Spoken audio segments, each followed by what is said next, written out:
प्रिय मित्रों, प्राचीन काल में हिमालय की तलहटी में बसे एक भव्य राज्य में राजसी परिवार और ऋषियों की कथाओं का अद्भुत संगम हुआ करता था। उस राज्य की राजकुमारी काव्या न केवल अपनी सुंदरता और तेजस्विता के लिए जानी जाती थी, बल्कि उसके हृदय में अनजाने प्रेम और कामवासना की अग्नि भी जलती रहती थी। उसे अक्सर अपने महल के एकांत बाग में अकेले बैठकर आकाश की ओर देखने और अपने सपनों में खो जाने की आदत थी, जहां वह रहस्यमय आकर्षण की खोज में डूबी रहती। राज्य में एक प्रख्यात साधु भी निवास करते थे, ऋषि महाप्रबुद्ध, जिनकी साधना और तपस्या की कथाएं दूर दूर तक प्रसिद्ध थीं। किंतु इन साधुओं में से यह साधु अपने आध्यात्मिक मार्ग से परे जाकर मानवीय भावनाओं और कामवासना के जटिल ताने बाने से जुड़ा हुआ था। उनके अतीत का एक रहस्य था। एक समय में उन्होंने राज्य की रानी से प्रगाढ़ प्रेम संबंध विकसित किया था। यह संबंध न केवल उनके व्यक्तिगत जीवन का हिस्सा था, बल्कि माना जाता था कि भगवान शिव स्वयं ने उस प्रेम को आशीर्वाद दिया था, जिससे दोनों के जीवन में असीम आध्यात्मिक ऊर्जा का संचार हुआ था। मित्रों, एक दिन जब सूर्य की किरणें हिमालय के नीले आकाश में छिटकी हुई थीं, काव्या महल के बगीचे में टहल रही थी। उसके मन में एक अजीब सी बेचैनी और जिज्ञासा जाग उठी थी। उसे अक्सर महल के भीतर गूढ़ रहस्यों और अप्रत्यक्ष संकेतों का एहसास होता था, मानो किसी अदृश्य शक्ति ने उसे कुछ अनकहे संदेश भेजे हों। उसी समय बगीचे के एकांत कोने में ऋषि महाप्रबुद्ध ध्यान में लीन बैठे थे। उनकी आंखों में गहरे सुकून के साथ साथ एक उद्विग्नता भी झलकती थी, जो उनके अतीत के संबंधों और वर्तमान की पीड़ा से उत्पन्न थी। काव्या की नजर अचानक ऋषि की ओर पड़ी। उसे कुछ अजीब सा आकर्षण महसूस हुआ, एक प्रकार का मानो वह साधु उसकी आत्मा को समझते हों। धीरे धीरे वह उनके पास पहुंची।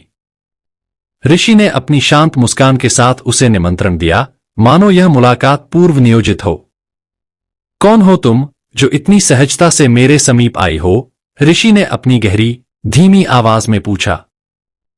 प्रिय मित्रों, काव्या ने हल्की सी झिझकते हुए उत्तर दिया, मैं राजकुमारी काव्या हूं और मेरा मन अज्ञात रहस्यों की ओर आकर्षित होता है। आज मैं यहां तुम्हारे पास आई क्योंकि मेरी आत्मा कुछ खोजने की आस लगाती है। ऋषि महाप्रबुद्ध ने उसकी आंखों में झांकते हुए कहा, इस जगत में प्रेम और कामवासना दो ऐसे पहलू हैं जो जीवन को एक नई दिशा दे सकते हैं, परंतु इनका रास्ता भी उतना ही खतरनाक है जितना कि रोमांचकारी। काव्या के मन में ऋषि की बातों ने अनेक सवाल खड़े कर दिए। उसे उस साधु के अतीत के बारे में बहुत कुछ पता था, वह साधु जिन्होंने एक बार एक रानी से प्रेम संबंध स्थापित किया था। उस संबंध में न केवल प्रेम था, बल्कि एक गहन आध्यात्मिक ऊर्जा भी थी, जिसे मानो भगवान शिव ने स्वयं आशीर्वाद दिया था। उस प्रेम में दोनों ने अपने जीवन के धागों को एक दूसरे में पिरो दिया था, परंतु समय की मार और राज्य की राजनीति ने उन्हें अलग कर दिया था। प्रिय मित्रों, काव्या ने धीरे से पूछा, आपके अतीत में वह प्रेम संबंध, वह रानी, क्या उसके अनुभव ने आपको भी वैसी ही कामवासना का अनुभव कराया जैसा अब मुझे हो रहा है? ऋषि ने गहरी सांस लेते हुए कहा, राजकुमारी, प्रेम की राह कभी सीधी नहीं होती। उस रानी के साथ मेरा संबंध भी एक भ्रम था, एक ऐसा भ्रम जिसे मैंने अपने तपस्या के समय सहारा माना। परंतु मनुष्य के हृदय में कामवासना की अग्नि कभी बुझती नहीं। अब जब तुम मेरे सामने आई हो, तो मुझे भी लगता है कि इस प्रेम के नए अध्याय की शुरुआत हो सकती है। इन शब्दों ने काव्या के मन में कई भावनाओं का तूफान मचा दिया। उसे एहसास हुआ कि ऋषि के अतीत में जो दर्द था, वह आज उसकी भी आत्मा में कहीं न कहीं प्रतिबिंबित हो रहा है। उसकी आंखों में भय और उत्सुकता दोनों ही झलकने लगी।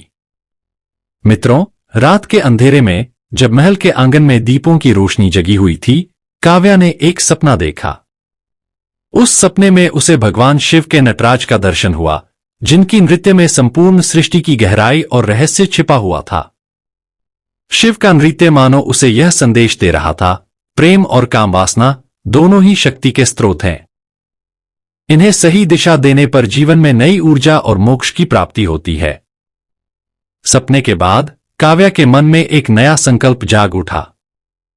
मित्रों, उसने ठान लिया कि वह ऋषि महाप्रबुद्ध के साथ मिलकर उस दिव्य प्रेम की खोज करेगी, जो न केवल शारीरिक कामवासना से परे थी, बल्कि आध्यात्मिक मुक्ति का मार्ग भी था। उसी रात महल के पिछवाड़े में स्थित एक प्राचीन मंदिर में ऋषि पहले से ही साधना में लीन थे।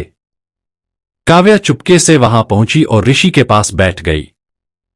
हे ऋषि, क्या आप मानते हैं कि हमारे अतीत के संबंधों और वर्तमान की इच्छाओं के बीच एक सेतु बन सकता है? उसने पूछते हुए अपने मन की पीड़ा और उत्सुकता व्यक्त की। ऋषि ने मंदमंद सिर हिलाते हुए कहा, काव्या, भगवान शिव ने हमें यह सिखाया है कि प्रेम केवल शारीरिक आकर्षण नहीं है, बल्कि आत्मा की गहराइयों से उत्पन्न एक ऊर्जा है। मेरे अतीत की यादें, वह रानी और आज तुम्हारे प्रति उत्पन्न भाव सब एक ही ऊर्जा के विभिन्न रूप हैं। हमें इन्हें समझकर अपनी साधना में परिवर्तित करना होगा। प्रिय मित्रों, समय के साथ साथ काव्या और ऋषि के बीच मुलाकातें बढ़ने लगीं। हर मुलाकात में भावनाओं की गहराई और रहस्य का एक नया आयाम जुड़ता जा रहा था। दोनों ने अपने अपने अतीत के दर्द को, कामवासना की अग्नि को और प्रेम की तलाश को एक साथ मिलाकर एक नए अनुभव की शुरुआत की। मित्रों, एक दिन जब अंबर में बादलों का घना अंधेरा मंडरा रहा था, महल के एकांत मंदिर में दोनों ने एक दूसरे से अपने दिल की बात कही।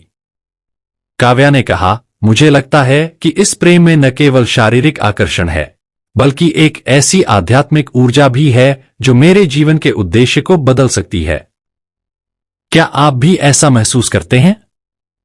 ऋषि ने धीरे से उत्तर दिया, राजकुमारी, मैं जानता हूं कि मेरे अतीत में वह रानी और मेरे साथ बिताए पल अब भी मेरे हृदय में गूंजते हैं।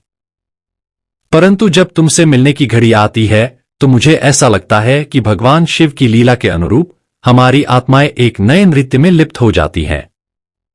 यह नृत्य, जिसमें प्रेम, कामवासना और आध्यात्मिक साधना का अद्भुत मेल है, हमें एक नई दिशा देगा। उस दिन से दोनों के संबंध में एक नया मोड़ आया। यह संबंध शारीरिक लगाव से कहीं अधिक आत्मा के गहरे स्तर पर एक दूसरे की खोज बन गया। काव्या ने ऋषि से यह भी जाना कि कैसे प्रेम के अनुभव ने उसे भी जीवन के विभिन्न पहलुओं को समझने में मदद की है। उसने महसूस किया कि यह कामवासना न केवल आनंद का स्रोत है, बल्कि एक ऐसी शक्ति भी है जो मनुष्य को उसकी आत्मा की गहराइयों से जोड़ती है। जैसे जैसे उनके संबंध में गहराई आती गई, राज्य में कई लोग इस असामान्य प्रेम कथा के बारे में सुनने लगे। कुछ ने इसे अपवित्र मानना शुरू कर दिया, जबकि मित्रों, कुछ इसे दिव्य प्रेम की नई अभिव्यक्ति के रूप में सराहा। राजकुमारी के पिता महाराज इस संबंध से चिंतित थे। उन्हें डर था कि यह रिश्ता राज्य की प्रतिष्ठा और सामाजिक नियमों के खिलाफ हो सकता है। महाराज ने ऋषि के खिलाफ साजिश रचने का मन बनाया।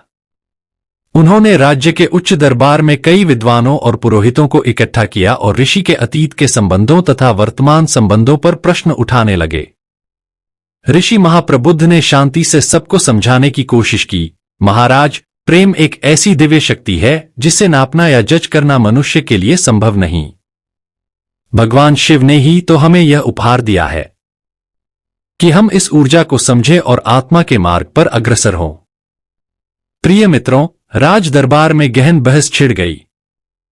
उस बीच काव्या ने अपने पिता के सामने साहस जुटाकर यह स्पष्ट किया, महाराज, मेरा हृदय इस प्रेम से छू गया है। यह न केवल मेरे शारीरिक इच्छाओं का प्रतीक है, बल्कि मेरे आत्मा की प्यास को भी बुझा रहा है। अगर प्रेम को समझने में इस प्रेम कथा में कोई नकारात्मकता है, तो वह केवल मनुष्यों की भ्रमित धारणाएं हैं। महल की दीवारों पर शिव के चित्र और नटराज की मूर्तियां गवाही देती थीं कि प्रेम और कामवासना के मध्य अंतर केवल हमारी समझ की कमी है। धीरे धीरे महाराज को भी इस बात का एहसास होने लगा कि शायद यह संबंध एक नई आध्यात्मिक क्रांति का प्रारंभ है, जहां भावनाएं और कामवासना मिलकर एक दिव्य रूप ले सकती हैं। मित्रों, एक चंद्ररात्रि, जब पूरा राज्य शांत और निस्तब्ध था, काव्या और ऋषि ने एकांत मंदिर में मिलकर एक अनूठी साधना का संकल्प लिया। उन्होंने मंत्रों का जाप किया, ध्यान में लीन होकर शिव के आशीर्वाद की कामना की। उस क्षण आकाश में एक अद्भुत प्रकाश की किरणें फैल गईं और ऐसा प्रतीत हुआ मानो भगवान शिव स्वयं उनके बीच उपस्थित हो गए हों। ऋषि ने अपनी आंखों में आध्यात्मिक झलक के साथ कहा, राजकुमारी, इस क्षण हमारे प्रेम का नृत्य, हमारे हृदय की गहराई, भगवान शिव के आशीर्वाद से पारलौकिक रूप धारण कर रहा है। यह कामवासना अब केवल भौतिक इच्छा नहीं रह गई, बल्कि आत्मा की पुकार बन गई है। काव्या की आंखों में अश्रुओं के साथ साथ दिव्य प्रकाश भी चमक उठा। उसने ऋषि की ओर देखकर कहा, मैं अब समझ चुकी हूं कि प्रेम में केवल भौतिकता नहीं, बल्कि आध्यात्मिक उत्कर्ष भी छिपा हुआ है। यह यात्रा हमारे लिए कठिनाइयों से भरी रही, परंतु अब मैं आत्मिक मुक्ति की ओर अग्रसर हो रही हूं। उसी रात मंदिर के देवताओं की मूर्तियां मानो मुस्कुराईं। राज्य के लोगों ने यह महसूस किया कि एक नई चेतना का उदय हो रहा है, एक ऐसा प्रेम जो सामाजिक बंधनों को तोड़कर आत्मा की स्वतंत्रता को प्राप्त करने का मार्ग था। महाराज ने भी इस दिव्य अनुभव को आत्मसात किया और अपने राज्य के लोगों के बीच प्रेम और आध्यात्मिकता का संदेश फैलाने का निर्णय लिया। मित्रों, समय के साथ साथ काव्या और ऋषि का संबंध एक दैवीय प्रेम कथा बन गया, जिसे सुनकर आने वाली पीढ़ियां प्रेरित होती रहीं। उन्होंने अपने अतीत के दर्द और वर्तमान की कामवासना को एक साथ मिलाकर एक ऐसी साधना की जो मनुष्य को जीवन के गहरे रहस्यों से अवगत कराती है। उनकी कथा में न केवल प्रेम के शारीरिक पहलू, बल्कि उसकी आध्यात्मिक और आत्मिक गहराई भी समाहित थी।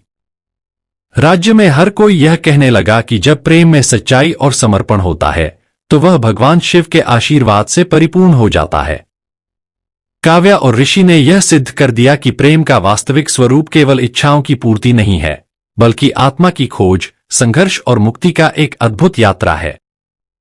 उनके प्रेम की कहानी आज भी उन प्राचीन मंदिरों में गूंजती है, जहां शिव के नटराज की मूर्ति मुस्कुराती है।